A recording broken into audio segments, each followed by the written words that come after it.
مدنی مذاکرے میں، کیسا ہے نور چھایا مدنی مذاکرے میں، کیسا ہے نور چھایا مدنی مذاکرے میں، ہر دل ہے جگمگایا مدنی مذاکرے میں۔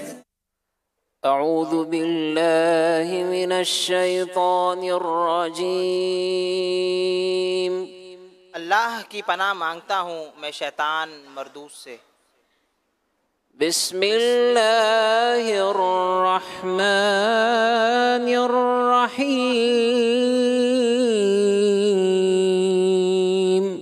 اللہ کے نام سے شروع جو نہایت مہربان رحم والا۔ یا ایھا الذین آمنوا اذا نودی للصلاة من یوم الجمعة فاسعوا الی ذکر اللہ۔ آسان ترجمہ قرآن کنز العرفان۔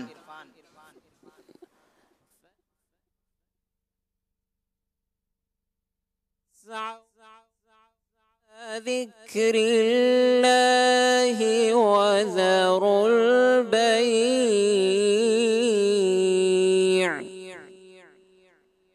ذالکم خیر لکم ان کنتم تعلمون۔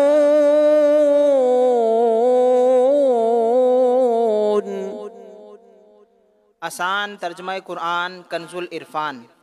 اے ایمان والو، جب جمعہ کے دن نماز کے لیے اذان دی جائے تو اللہ کے ذکر کی طرف دوڑو اور خرید و فروخت چھوڑ دو، اگر تم جانو تو یہ تمہارے لیے بہتر ہے۔ تفسیر تعلیم القرآن۔ فرمایا اے ایمان والو، جب جمعہ کے دن نماز کے لیے اذان دی جائے تو اللہ کے ذکر یعنی خطبہ سننے کی طرف جلدی کرو اور خرید و فروخت چھوڑ دو، بلکہ جمعہ کی تیاری و جمعہ کے لیے جانے میں رکاوٹ ہر شے ہی چھوڑ دو، خواہ وہ نیکی کی دعوت دینا ہی ہو، اگر تم جانو تو یہ تمہارے لیے بہتر ہے کہ جمعہ جیسی عظیم عبادت و سعادت کے لیے تھوڑی دیر کام کاج موقوف کر دینے میں تمہارا فائدہ ہی فائدہ ہے۔ اس آیت سے نماز جمعہ کے احکام بیان کیے جا رہے ہیں۔ یہاں اس آیت سے متعلق چند باتیں ملاحظہ ہوں۔ نمبر 1، اس آیت میں اذان سے مراد پہلی اذان ہے، نہ کہ دوسری اذان جو خطبے سے متصل ہوتی ہے۔ نمبر 2، دوڑنے سے بھاگنا مراد نہیں، بلکہ مقصود یہ ہے کہ نماز کے لیے تیاری شروع کر دو، اور ذکر اللہ سے جمہور علماء کے نزدیک خطبہ مراد ہے۔ نمبر 3، اس آیت سے نماز جمعہ کی فرضیت، خرید و فروخت وغیرہ دنیاوی مشاغل کی حرمت اور سعی یعنی نماز کے اہتمام کا وجوب ثابت ہوا اور خطبہ بھی ثابت ہوا۔ نمبر 4، اس آیت میں بہتری سے مراد لغوی بہتری ہے، یعنی دنیاوی کاروبار سے نماز جمعہ اور خطبہ وغیرہ بہتر ہے۔ اس سے یہ لازم نہیں آتا کہ یہ حاضری واجب نہ ہو، صرف مستحب ہو۔ شرعی حکم: جمعہ فرض عین ہے اور اس کی فرضیت ظہر سے زیادہ مؤکد ہے، اور اس کا منکر کافر ہے۔ فَإِذَا قُضِيَتِ الصَّلَاةُ فَانتَشِرُوا فِي الْأَرْضِ وَابْتَغُوا مِن فَضْلِ اللَّهِ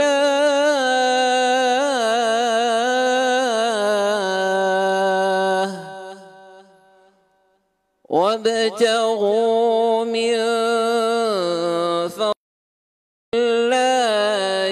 واذكروا الله كثيرا لعلكم تفلحون۔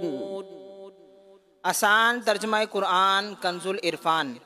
پھر جب نماز پوری ہو جائے تو زمین میں پھیل جاؤ اور اللہ کا فضل تلاش کرو اور اللہ کو بہت یاد کرو اس امید پر کہ تم کامیاب ہو جاؤ۔ تفسیر تعلیم القرآن۔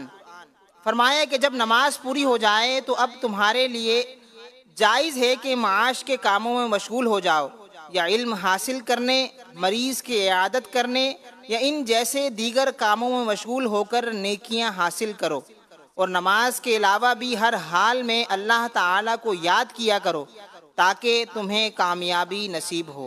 اہم باتیں۔ نمبر 1، جمعہ کی نماز کے بعد کاروبار کرنا منع نہیں، ممانعت صرف جمعے کے لیے ہے، البتہ جمعہ کے دن نیکیوں کا ثواب بڑھ جاتا اور عصر سے مغرب قبولیت دعا کا وقت ہے، تو کام کاج کی بجائے عبادت میں مشغولی بہت بہتر ہے۔ نمبر 2، جمعہ تو نماز اور ذکر الہی کی بہت اعلیٰ صورت ہے، لیکن اس کے علاوہ بھی ہر حال میں کثرت سے ذکر کرنے کا حکم دیا گیا ہے۔ وَإِذَا رَأَوْا تِجَارَةً أَوْ لَهْوًا انفَضُّوا إِلَيْهَا وَتَرَكُوكَ قَائِمًا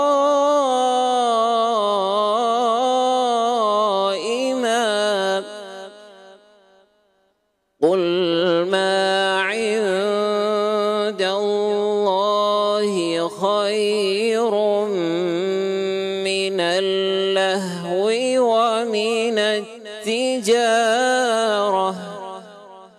وَاللَّهُ خَيْرُ الرَّازِقِينَ۔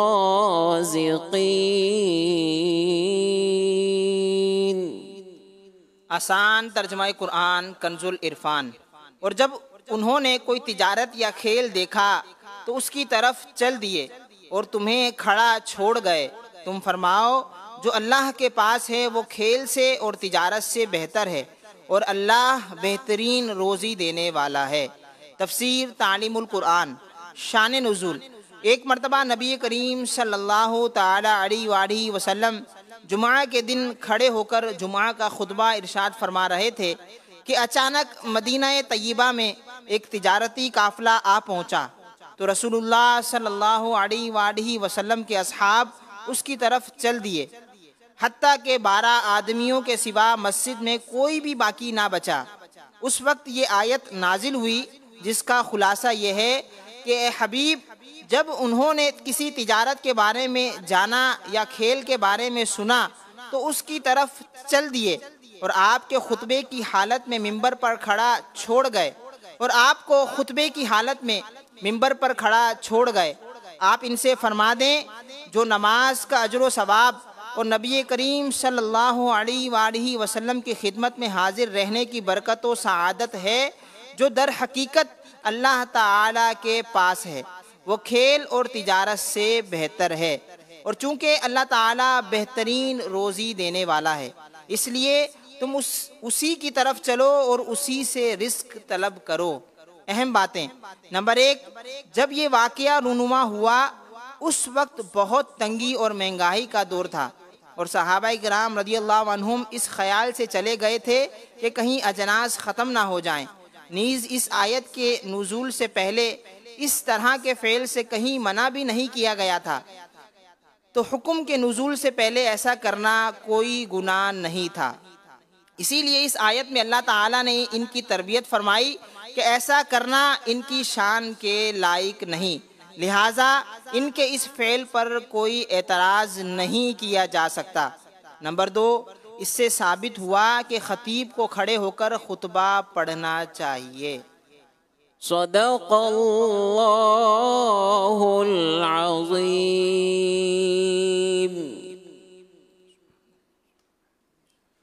صلو علی الحبیب صلی اللہ تعالی علی محمد صلی اللہ علیہ وسلم۔ بلغ العلا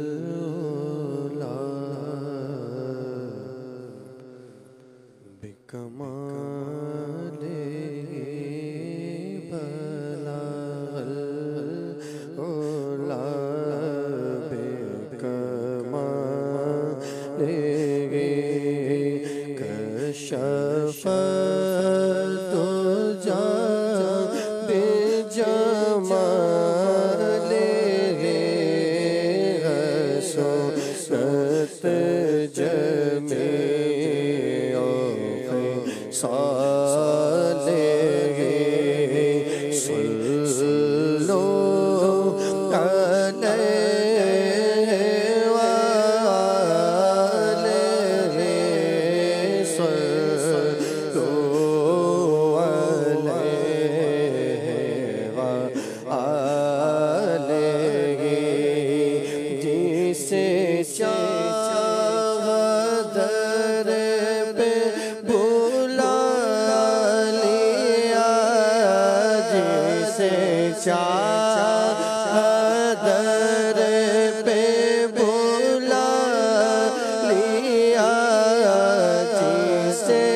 پل جائے اور حضور آپ جو کہہ دیں تو ہم ہو جائے پھر جانب مدینہ روانہ غلام ہو پھر جانب مدینہ روانہ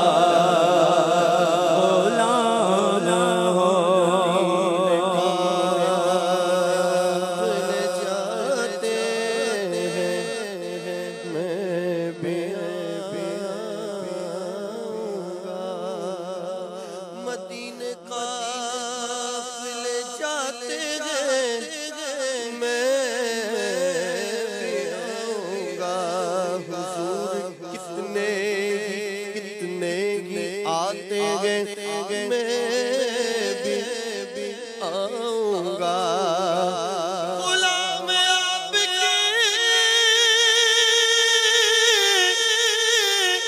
جتنے غریب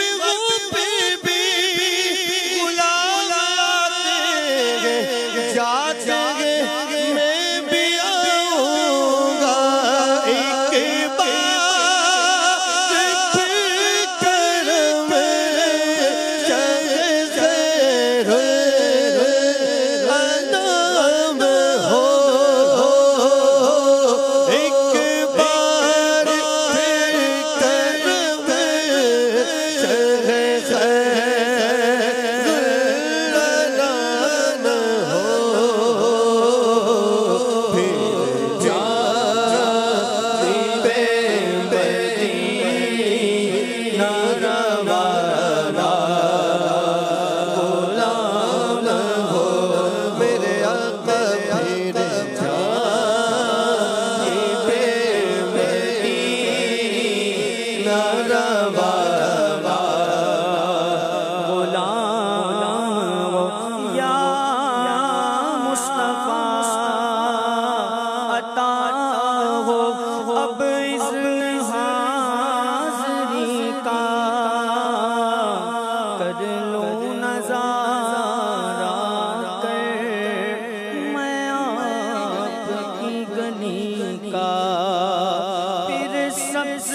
سبز گنبد کی دیکھ لوں بہاریں اب اذن دے دو آقا ہم سب کو حاضری کا ایک بار پھر دکھا دو رمضان میں مدینہ بے شک بنا لو آقا مہمان دو گھڑی کا پھر جانب مدینہ روانہ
قدموں پہ عطار کی نثار ہو رو تیرے قدموں پہ سگے عطار کی نثار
الحمد للہ رب العالمین والصلاة والسلام على خاتم النبیین اما بعد فاعوذ باللہ من الشیطان الرجیم بسم اللہ الرحمن الرحیم الصلاة والسلام علیک یا رسول اللہ الصلاة والسلام علیک یا حبیب اللہ الصلاة والسلام علیک یا نبی اللہ وعلی آلک واصحابک یا نور اللہ نویت سنت الاعتکاف۔ اللہ پاک کے پیارے پیارے آخری نبی محمد عربی صلی اللہ علیہ وآلہ وسلم نے ارشاد فرمایا، جس نے مجھ پر ایک مرتبہ درود پاک بھیجا اللہ پاک اس پر 10 رحمتیں نازل فرماتا ہے۔ صلو علی الحبیب صلی اللہ تعالی علی محمد صلی اللہ تعالی علیہ وآلہ وسلم۔ پیارے پیارے اسلامی بھائیوں، مدنی چینل کے ناظرین، اللہ پاک نے ہمیں اس دنیا میں بھیجا ہے تو انسان دوسرے انسان کے ساتھ کہیں نہ کہیں میل جول رکھتا ہے، سلام دعا رکھتا ہے، تعلقات رکھتا ہے۔ ہر انسان کو کہیں نہ کہیں دوسرے انسان کی ضرورت پیش آتی ہے۔ اس کے لیے انسان رشتہ داروں کا بھی سہارا لیتا ہے اور انسان دوست بھی بناتا ہے۔ دوستی کی اسلام میں بڑی اہمیت ہے۔ دوست کیسا ہونا چاہیے؟ دوست ایسا کہ جو ہمیں ہماری آخرت کو سنوارنے والا بنے، ایسا دوست بنایا جائے۔ ایسے دوست سے اجتناب کرنے کا حکم ہے کہ جو دوست اپنی بھی آخرت برباد کرے اور دوسرے کی بھی آخرت کو برباد کرے۔ ایک واقعہ آپ کے سامنے پیش کرتا ہوں، اس سے اندازہ لگا لیجئے کہ دوست کتنی اہمیت کا حامل ہے۔ تو کبھی دوست ایسا ہوتا ہے کہ جو بندے کو معاذ اللہ جہنم کی طرف لے جاتا ہے، یہاں تک کہ جہنم میں پہنچا دیتا ہے۔ ایک شخص تھا، نام ہے اس کا عقبہ بن ابی معیط۔ یہ مکہ مکرمہ کا رہنے والا کافر تھا۔ نبی پاک صلی اللہ تعالیٰ علیہ وآلہ وسلم کی خدمت میں یہ حاضر ہوتا، نبی پاک صلی اللہ علیہ وسلم کی نور بھری باتیں سنتا، انہیں پسند کرتا، البتہ اس نے کلمہ نہیں پڑھا تھا۔ ایک دن اس نے نبی پاک صلی اللہ علیہ وآلہ وسلم کی بارگاہ میں عرض کی کہ آپ میرے گھر پہ تشریف لائیں۔ حضور علیہ السلام کو گھر پہ دعوت پہ بلایا۔ میرے آقا صلی اللہ تعالیٰ علیہ وآلہ وسلم تشریف لے گئے۔ نبی پاک علیہ السلام نے فرمایا، جب تک تم کلمہ پڑھ کر مسلمان نہیں ہو جاتے میں تمہارے گھر کا کھانا نہیں ہرگز نہیں کھاؤں گا۔ چنانچہ عقبہ بن ابی معیط نے بظاہر کلمہ پڑھا، نبی پاک صلی اللہ علیہ وسلم نے کھانا تناول فرما لیا اور واپس تشریف لے گئے۔ عقبہ بن ابی معیط کی دوستی تھی ابی بن خلف کے ساتھ۔ ابی بن خلف یہ مکہ مکرمہ کا بڑا ظالم کافر تھا۔ جب اسے پتہ چلا کہ عقبہ نے نبی پاک صلی اللہ علیہ وآلہ وسلم کی اپنے گھر میں دعوت کی، کلمہ پڑھ لیا، اللہ اکبر، تو اس کی کفر کی جو رگ تھی، کافر کی رگ پھڑکنے لگی۔ اس نے عقبہ کو اکسایا اور کہا میری تمہارے ساتھ دوستی تھی، اور اب اس دوستی کو بچانے کی صرف ایک صورت ہے کہ تم محمد صلی اللہ علیہ وآلہ وسلم کے ساتھ معاذ اللہ ثم معاذ اللہ بدتمیزی کے ساتھ پیش آؤ۔ اس نے کلمہ بظاہر پڑھ لیا ہوا تھا، اللہ اکبر۔ اب عقبہ بن ابی معیط کے پاس صرف اس کے سامنے دو راستے تھے۔ ایک راستہ وہ تھا کہ جو نبی پاک صلی اللہ علیہ وآلہ وسلم کے دامن کے ساتھ وابستہ ہونا تھا، دونوں جہانوں کی بھلائیاں ملنی تھیں، مگر افسوس کہ اس نے دوسرے راستے کا، جو ایک کفر کا راستہ تھا، جہنم میں جانے والا راستہ تھا، اس نے عقبہ بن ابی معیط نے کافر کی دوستی کو معاذ اللہ پسند کیا۔ یہ بدبخت بارگاہ رسالت مآب صلی اللہ علیہ وآلہ وسلم میں حاضر ہوا، حضور کی بارگاہ میں آیا اور سخت گستاخیاں کی، والعیاذ باللہ۔ پارہ 19 سورہ فرقان کی یہ آیت کریمہ نازل ہوئی، وَيَوْمَ يَعُضُّ الظَّالِمُ عَلَى يَدَيْهِ يَقُولُ يَا لَيْتَنِي اتَّخَذْتُ مَعَ الرَّسُولِ سَبِيلًا يَا وَيْلَتَا لَيْتَنِي لَمْ أَتَّخِذْ فُلَانًا خَلِيلًا لَقَدْ أَضَلَّنِي عَنِ الذِّكْرِ بَعْدَ إِذْ جَاءَنِي وَكَانَ الشَّيْطَانُ لِلْإِنسَانِ خَذُولًا۔ اللہ اکبر۔ ترجمہ کنز الایمان، اور جس دن ظالم اپنے ہاتھ چبا چبا لے گا کہ ہائے کسی طرح میں نے رسول کے ساتھ راہ لی ہوتی، وائے خرابی میری، ہائے کسی طرح میں نے فلاں کو دوست نہ بنایا، کسی کو فلاں کو دوست نہ بنایا ہوتا، بے شک اس نے مجھے بہکا دیا میرے پاس آئی ہوئی نصیحت سے، اور شیطان آدمی کو بے مدد چھوڑ دیتا ہے۔ اللہ اکبر۔ انسان کو جب بہت زیادہ حسرت ہوتی ہے، کیوں دانت چباتا ہے اور انگلیاں چباتا ہے، دانت کو پیستا ہے، جب انسان کو بہت غصہ آئے یا حسرت اور شرمندگی ندامت ہو، پھر بندہ اس کیفیت میں جاتا ہے، اپنے دانتوں کو پیستا ہے، اپنے ہاتھوں کو کاٹتا ہے۔ روز قیامت عقبہ بن ابی معیط کی یہی حالت ہوگی، اللہ اکبر۔ یہ حسرت کے ساتھ اپنے ہاتھوں کو کاٹے گا اور کہے گا اے کاش میں نے رسول اکرم صلی اللہ تعالی علیہ وآلہ وسلم کا ساتھ اپنایا ہوتا، کاش ان کی پیروی میں جنت اور نجات کا راستہ اختیار کیا ہوتا، ہائے میری بربادی، کاش میں نے فلاں یعنی ابی بن خلف کو دوست نہ بنایا ہوتا۔ اللہ اکبر۔ پیارے پیارے اسلامی بھائیوں، غور کیجئے، عقبہ بن ابی معیط رسول اکرم صلی اللہ علیہ وسلم کی خدمت میں بیٹھا کرتا تھا، یہ نبی پاک صلی اللہ علیہ وسلم کی خدمت میں بیٹھتا، آپ علیہ الصلوۃ والسلام کی ہدایت بری باتیں سنا کرتا۔ اس نے آپ صلی اللہ علیہ وسلم کے کہنے پر کلمہ بھی پڑھ لیا تھا، اللہ اکبر، لیکن غلط دوستی نے اسے پھر سے جہنم کی طرف دھکیلا۔ اور اب ہم اپنے متعلق پیارے پیارے اسلامی بھائیوں غور کر لیں، ہماری دوستی کن کے ساتھ ہے؟ ایسے افراد کے ساتھ جو جنت میں لے کر جانے والے ہیں، یا معاذ اللہ ایسے افراد کہ جو جہنم کی راہ کی طرف لے کر جانے والے ہیں۔ اللہ پاک سے دعا ہے اللہ ہمیں اچھے دوستوں کے ساتھ، اچھے ماحول، دینی ماحول کے ساتھ رہنا اور اچھے دوست بنانے کی توفیق عطا فرمائے، آمین، بجاہ طٰہٰ و یاسین صلی اللہ علیہ وسلم۔ صلو علی الحبیب صلی اللہ تعالی علی محمد صلی اللہ علیہ وسلم۔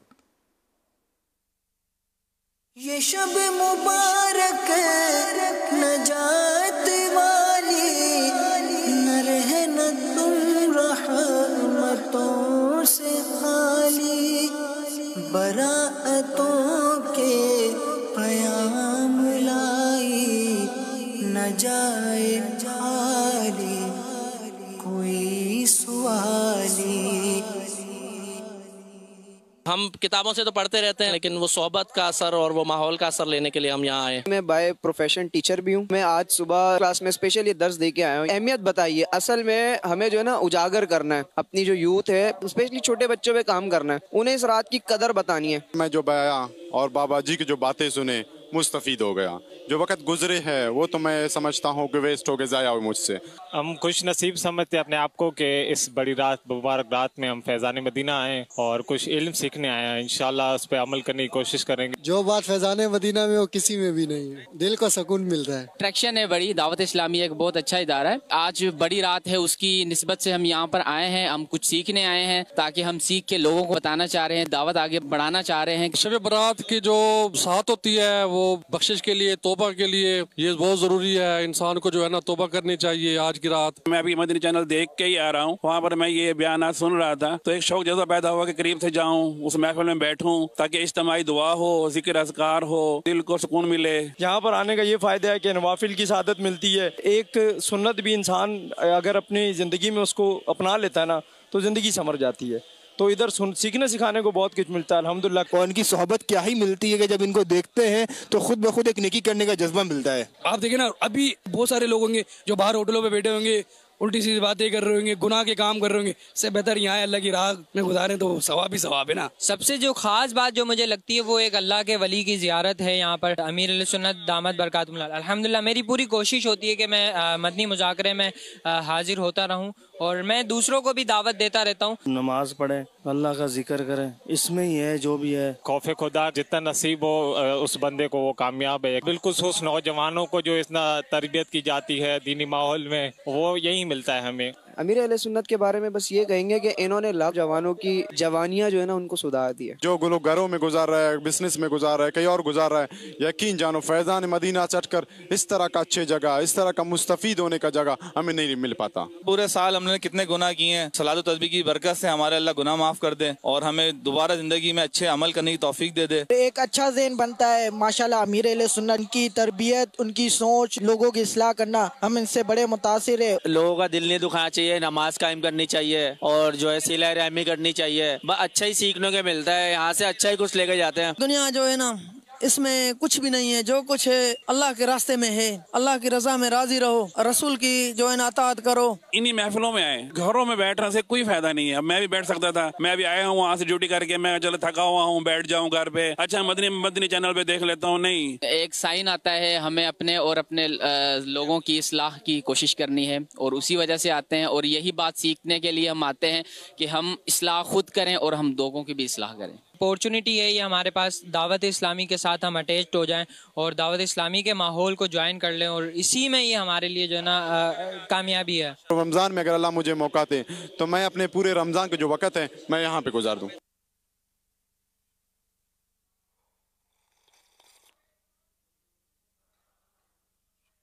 امام اہل سنت کا ایک بہت زبردست شعر ہے.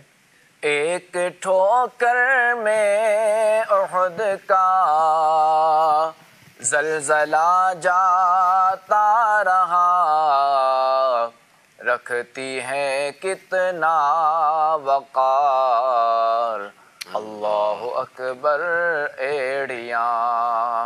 احد جی جی یہ مدینہ منورہ کا ایک پہاڑ ہے, ہائے ہائے ہائے, جو کہ جنتی پہاڑ ہے. اللہ اللہ اللہ اللہ.